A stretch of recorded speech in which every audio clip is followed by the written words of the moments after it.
all of you, I'm sure, who are here know this area of legislation is nice and wide-ranging and quite complicated, and also changing a lot at the moment. And even myself, as a building surveyor, though my caveat is as a building surveyor operating in Scotland, I try and keep up to date on what is going on in this particular bit of legislation, but it can sometimes feel a little bit overwhelming. And that's why we're so lucky today to have Ian Fletcher talk us through the changes in the legislation, the current position, and what is coming in the future, and displaying the important work that the BPF are doing.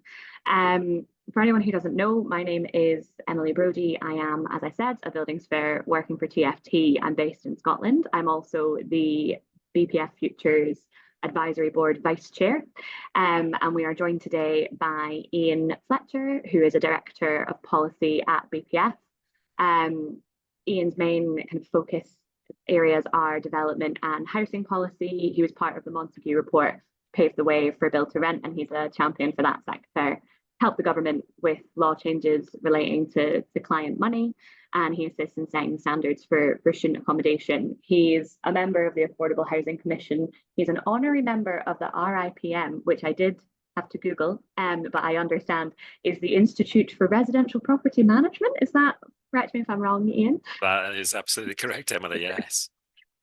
He's previously been head of policy and chief economist at the British Chamber of Commerce. Career started in banking and teaching, and he holds professional qualifications in finance and market research. So we basically couldn't be better. We couldn't have anyone better to be giving us this update. We will have time for some Q&As at the end of the session. So anyone, I think you're all muted and not able to kind of unmute yourself, but if you've got any questions, please pop them in the chat and we will get them to Ian at the end of the presentation.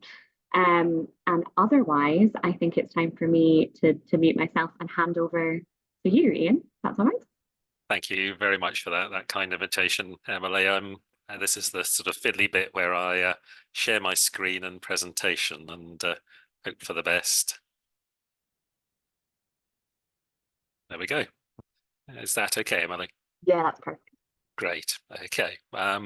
As Emily has kindly said, I'm one of two directors of policy here at the British Property Federation. My focus on the built environment and housing policy. I have to say that the topic that we're discussing today, and I've been lobbying for over 30 years, and this is probably the most difficult issue I've ever had to work on, both in terms of its complexity, but also, I suppose, the emotion around it. I'm going to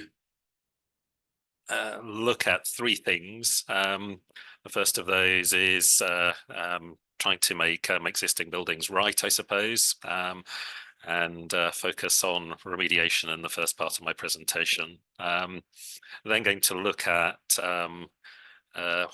what government, I suppose, would term trying to avoid the situation we found ourselves with Grenfell Tower ever again, and the new building safety regime that was put in place with the building safety regulator. And then there's a sort of third strand to our work, which has been to try and help our members to share good practice. This is a journey that many of them are on, particularly in preparation for that new regime with the building safety regulator.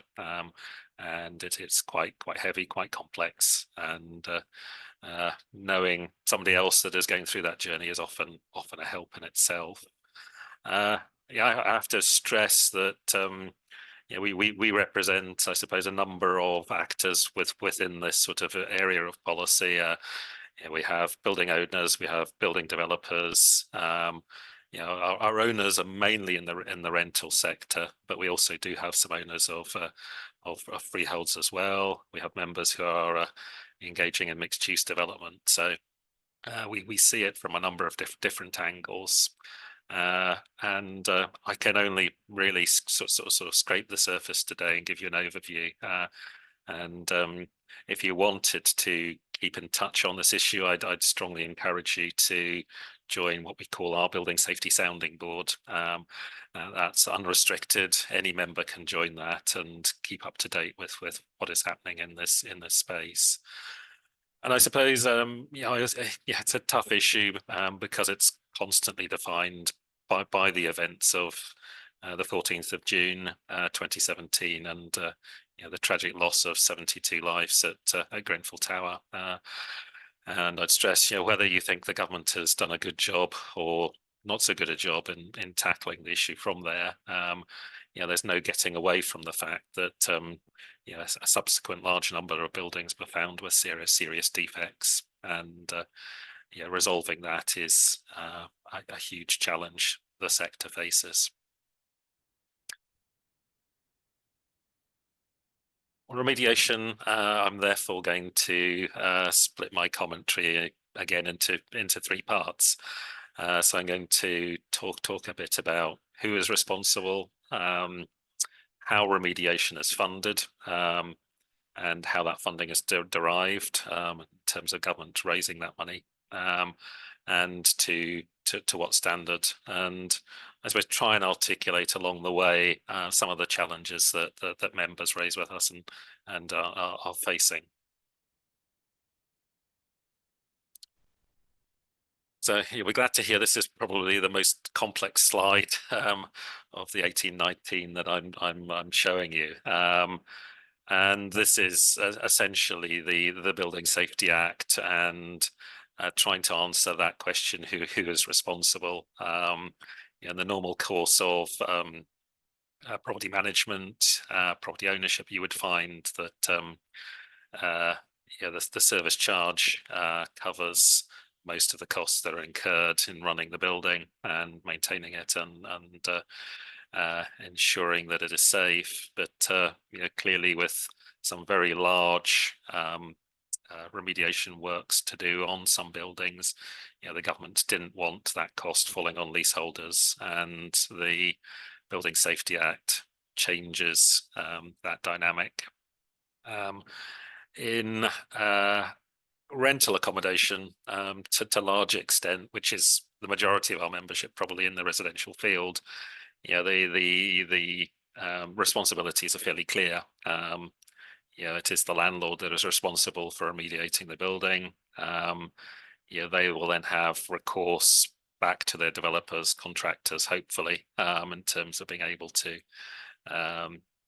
get some of that money, all of that money back for the works that need to be done. The complexity comes in leasehold, where you have that sort of dual ownership between the leaseholders and the freeholders. And in those circumstances, government put in place what it called a sort of a cascade of responsibility, or waterfall, through the Building Safety Act. So there are sort of various tiers to that cascade that place the responsibility on different actors in this space. First and foremost, at the top of that cascade is a freeholder who is connected to a developer. Possibly not typically found in our sector, but in the affordable housing sector, you'll find many housing associations who are also the developers of their property. In those circumstances, it's very clear they are the responsible party for remediation. In the private sector, typically you may have an unconnected connected freeholder. The freeholder didn't possibly commission the building, was disconnected from the developer of the building, and they sort of fall second in the tier. There is some limitations on their liability, what's called a contribution condition, which is measured on their sort of assets under management per building that they own, and is a sort of test that's set out in the Building Safety Act. And then as a last resort, there are the leaseholders themselves that can make a contribution towards the remediation of the building, but clearly government is trying to stop that happening as much as possible, and even where it does happen, their liability is capped, 10,000 out of London, 15,000 in London. There are different arrangements for buy-to-let investors. they have slightly more liability, and their liability is they are on the hook to provide a contribution, but only where they have more than two rental properties plus their primary residence. And each of these parties, like the landlord in the rental situation, then has recourse back to the developer of the building, and the contractors that put the measures that need to be remedied in place.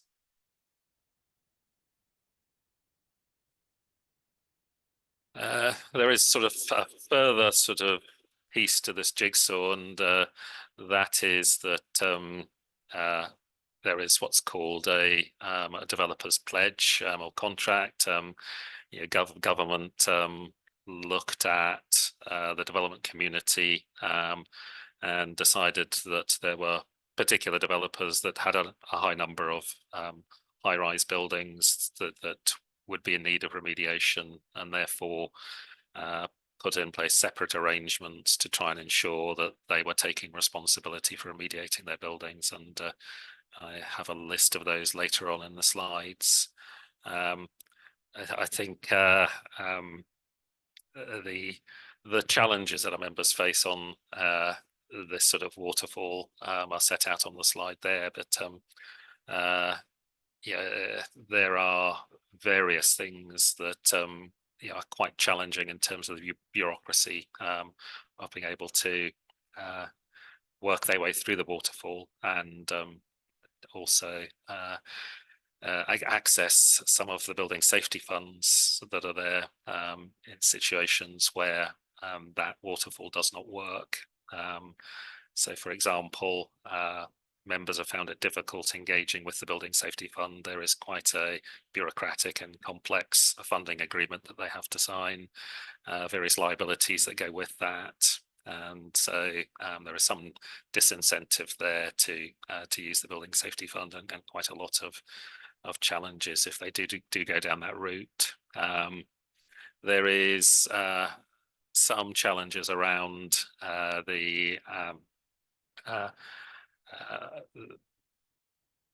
in situations where there isn't a sort of the leaseholders are residence management companies or right to manage situation. So the leaseholders are in effect the freeholders in those situations. Clearly there is no freeholder within the cascade. It is in effect the leaseholders, and government has sort of wrestled with that situation, has not really resolved it to a significant extent. To try and ensure that there is clarity in terms of the works that need done, there is a sort of an exchange of certificates that is set out in the Building Safety Act. So landlord has to provide a certificate to the leaseholders. Leaseholders have to provide certificates to the landlord, setting out their sort of liabilities. And certainly in the early days of the Building Safety Act, that was something that members struggled with. Suddenly to be presented with a number of certificates that they would have to provide a lot of information on in a relatively short time. And then a final sort of complexity that members find challenging sometimes is remediation orders. These are sort of relatively few and far between yet. They allow parties to the building to go out and require other parties to the building to make contributions towards the remediation costs. And you may have seen recently there was quite a high-profile case with organisation Get Living and another organisation, Triathlon Homes, where the first tier tribunal had to decide whether the owner of the building, Get Living, should be required to make some contributions to building safety. And I think that case is going to appeal, but the first tier tribunal found that they should.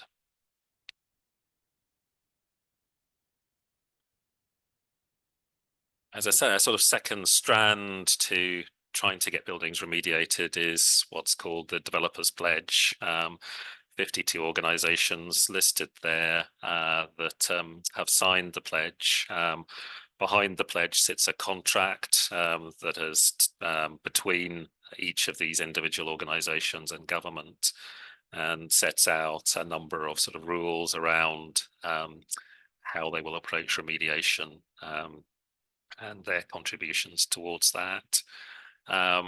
There is a strong stick behind that that was also introduced through the Building Safety Act. So to force organisations that government has sort of deemed responsible, there is what is called the Responsible Actor Scheme. This allows the government to effectively ban organisations from developing in the future if they don't sign the contract, and they do that by denying these organisations future access to the planning and building control systems. So quite a big stick there. Yeah, the list there hasn't really been added to since November of last year. So yeah, whilst there may be other names that will be added, I think government has predominantly decided on these are the organisations that it wants to pursue to ensure that they are contributing to any remediation works on buildings that they developed.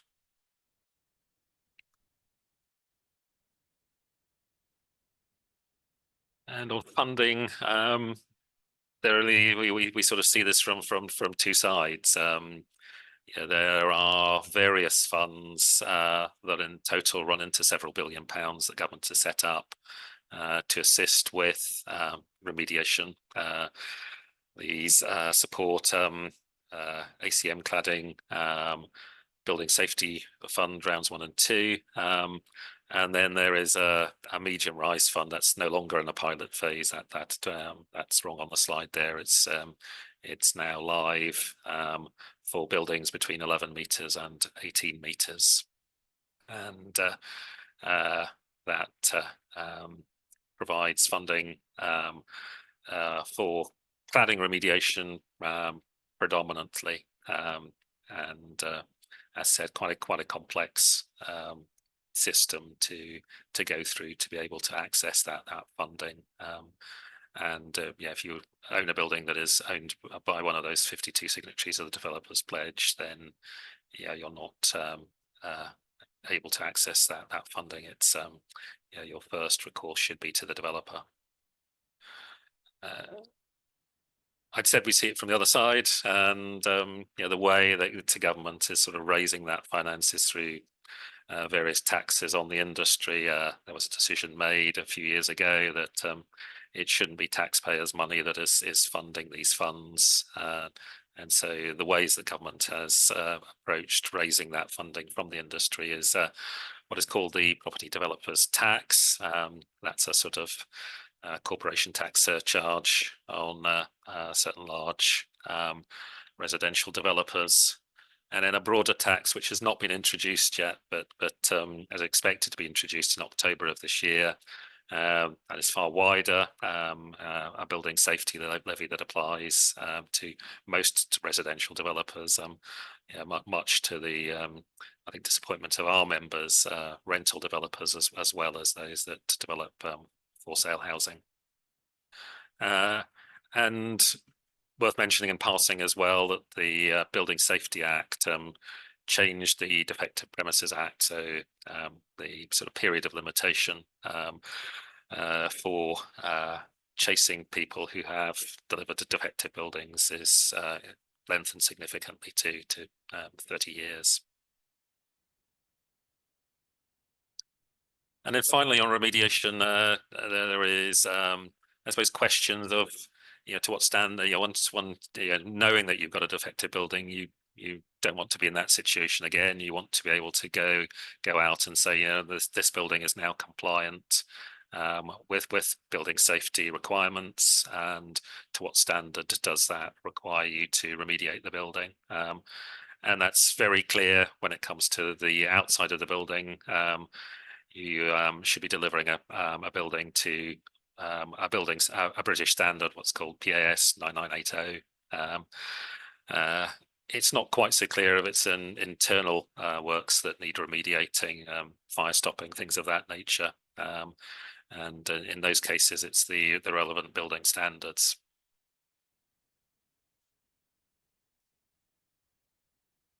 That sort of concludes what I wanted to say on remediation. The second part of my presentation was to talk to you about the approach to trying to ensure that buildings are safe going forward. And the story for that starts with the lady on the left there, Dame Judith Hackett, who was appointed by government just after the Grenfell tragedy to look at that particular question. How do we stop this happening again? And Dame Judith broadly recommended two things: a new building safety regime for high-rise residential, defined as over 18 meters, and that should apply to existing and new buildings. And we should put in place a new building safety regulator and a lot of requirements around that.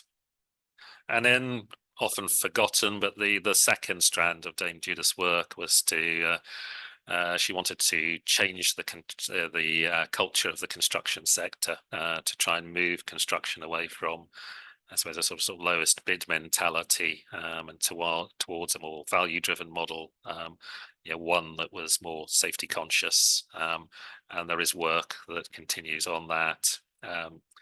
And each year she publishes a report, what's called the ISSG report, that sets out progress that has been made on sort of both those scores.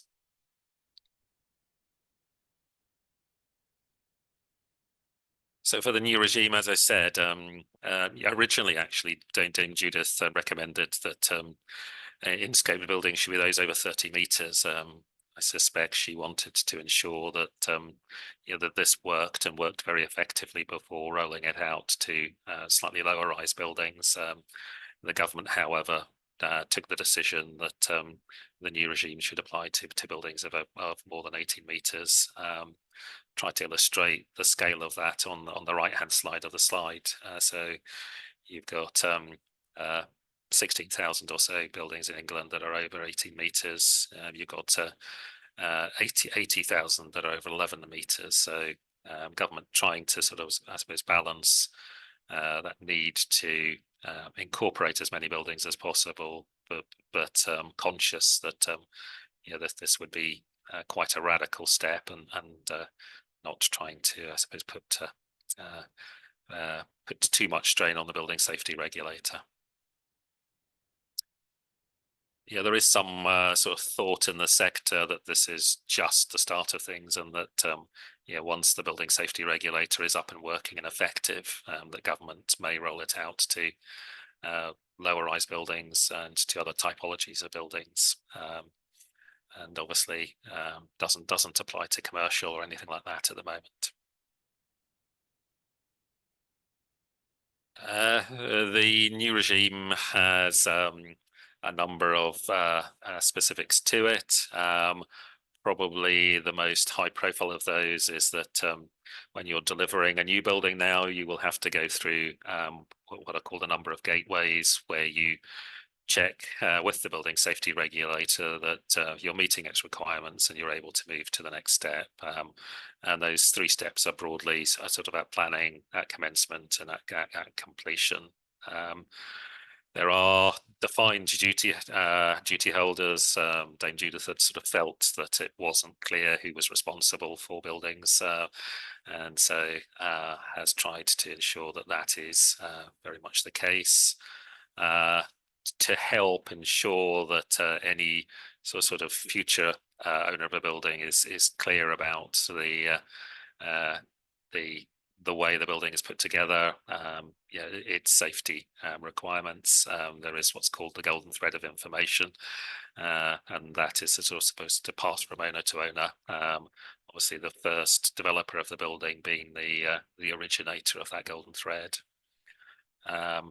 There is, as the developer of building, a need to put in what's called the original safety case, and that sort of sets out how the building will be kept safe in use. And then there is an approval process to go through before you can get the building occupied. You need to have met the requirements of the building safety regulator. And probably the biggest concern from the sector in that regard is some of the timescales around some of those gateways. Typically, the building safety regulator has a maximum of sort of 12 weeks to respond to applications at those various stages, and in the delivery of buildings that our members deliver, that's often quite a long time. If you think about things like student accommodation that's being delivered just in time for summer term, that is going to be, I think, challenging in terms of the way that the industry works, and getting into that sort of mentality that you're going to have to wait a number of weeks before you can move to the next steps. For existing buildings, members had to register their buildings by October of last year.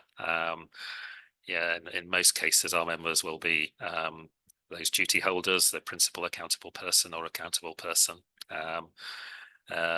In those scenarios where the leaseholders are in effect the freeholders, they're able to appoint a building safety director.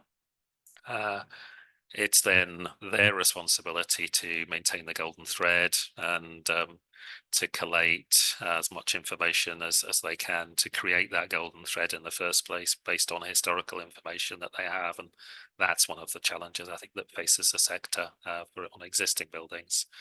They have to prepare and execute what's called a resident engagement strategy. This flows very much out of Grenfell, and a feeling that residents weren't as involved in how their building was run and how it was run safely. And out of the public inquiries, a number of sort of complaints that the residents weren't consulted on various issues.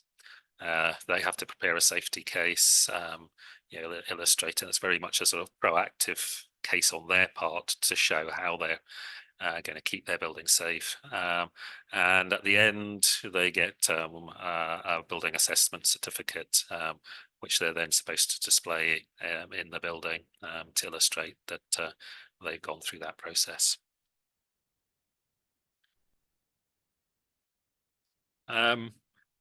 Just in passing, the building safety regulator, although that new regime mainly applies to buildings over 18 meters high, the building safety regulator does have broader responsibilities for all buildings, and some of those are sort of set out in the Building Safety Act to oversee safety and standards of all buildings, not just those over 18 meters.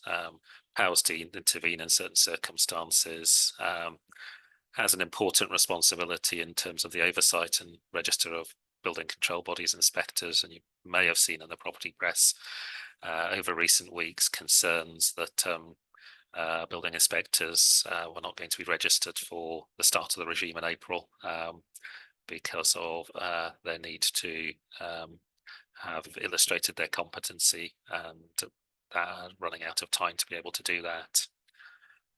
And then there's they have that responsibility to drive forward Dame Judith's interest in building safety culture and ensuring that we have the competence in the sector to support that. There's a lot of other issues around building safety that I can't sort of go into any depth today, but just to touch on. So there was other pieces of legislation passed beyond the Building Safety Act.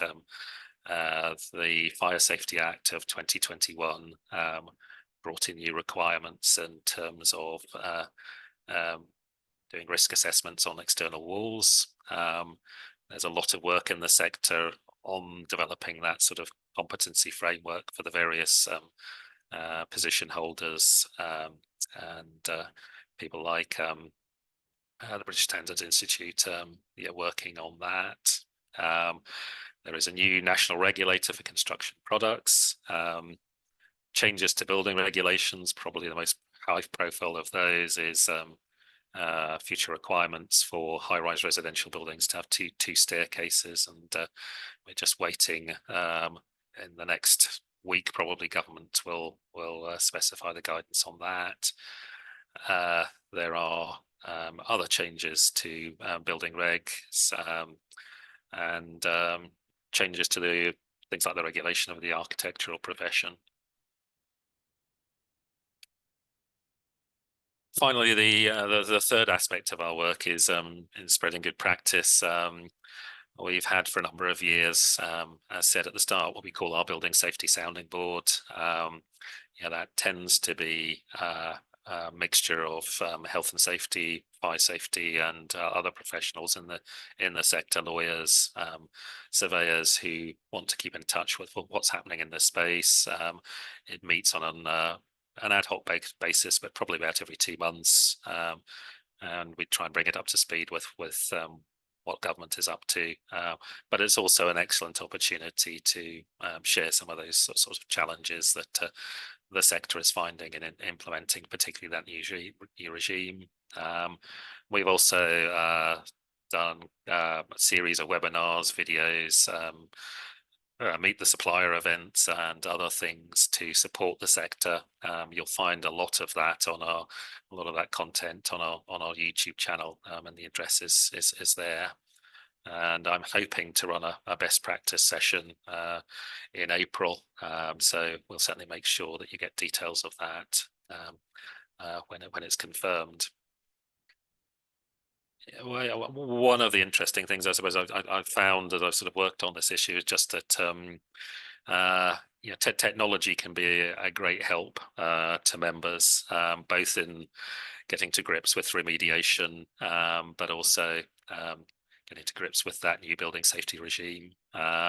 These are some of the participants that participated in that sort of supply side event we had about 18 months ago, but there's a lot more organizations out there that are providing products that will help in terms of doing intrusive surveys into buildings, recording various facets of the building, so you're able to have that sort of golden thread, thinking about your compliance with the new requirements of the building safety regulator.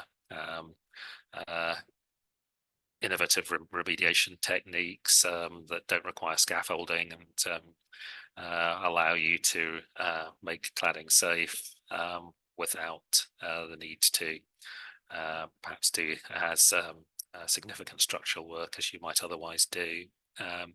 So yeah, worth if you're ever faced with those challenges, thinking about what technology is out there and how it can support you.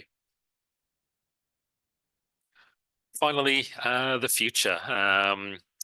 I suppose the biggest concern I hear from members is, will the new regime ultimately work? We can't answer that until it comes in April of this year, and we see the first few months of its operation. Significant concerns about whether the building safety regulator will make the timelines that it's allowed in the Act, and therefore what impact that will have, particularly on the development process.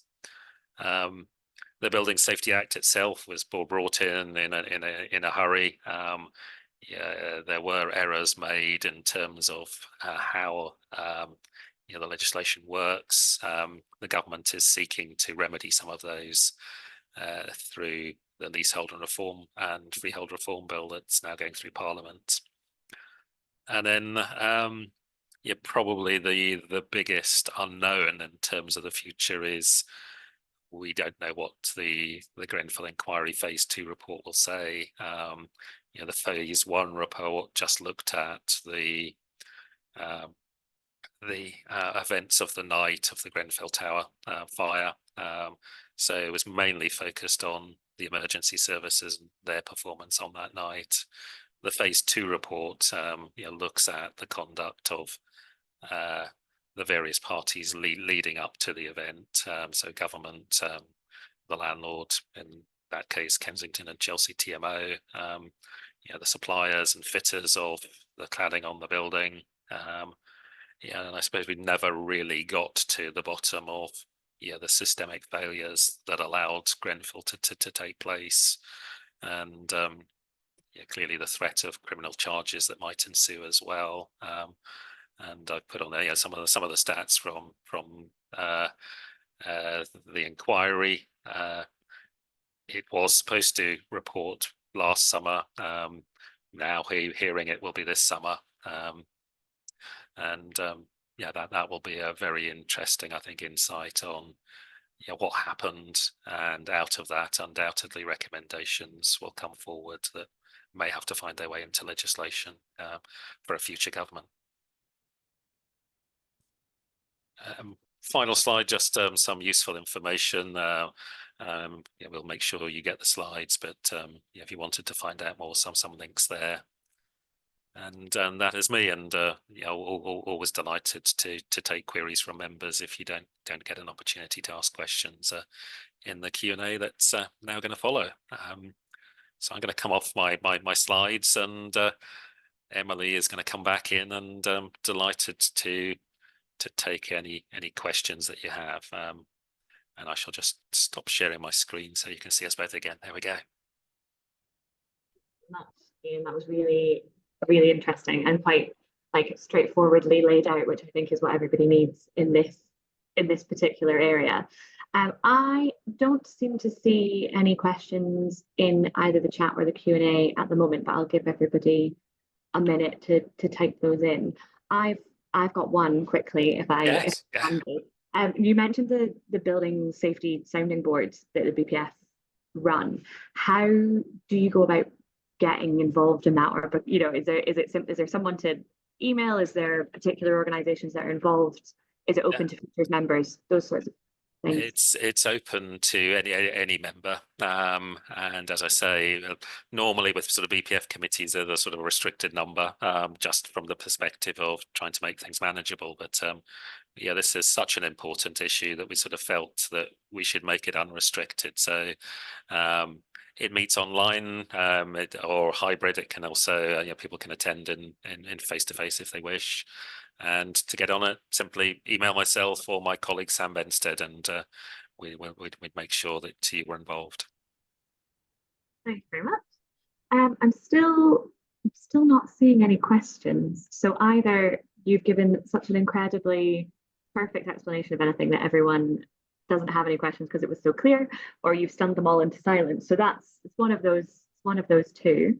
In which case, if we don't have any questions from the audience, and Josie, I'm assuming that I'm not missing anything, and that we don't have any queries, I think that might be the end of this presentation, in which case I'll say thank you very much, Ian, for your time, for giving that to us, and thanks very much to everyone who's attended. If you've got any queries, I'm sure Ian's very happy to take emails. Yeah, I am, and for a phone call or whatever, be very happy to help, and please don't hesitate. And obviously my contact details on the end slide. So please do get in touch, and we'll give people, I think it's 5 minutes back of their lunch. Fine. And I think the intention is that this webinar is being recorded, so it will be put up on the YouTube channel. So if anyone needs to come back and get information or watch it back or get Ian's details, it will all be available there as well. So thank you very much. I think that's us. Thank you, and thank you, Emily, for chairing.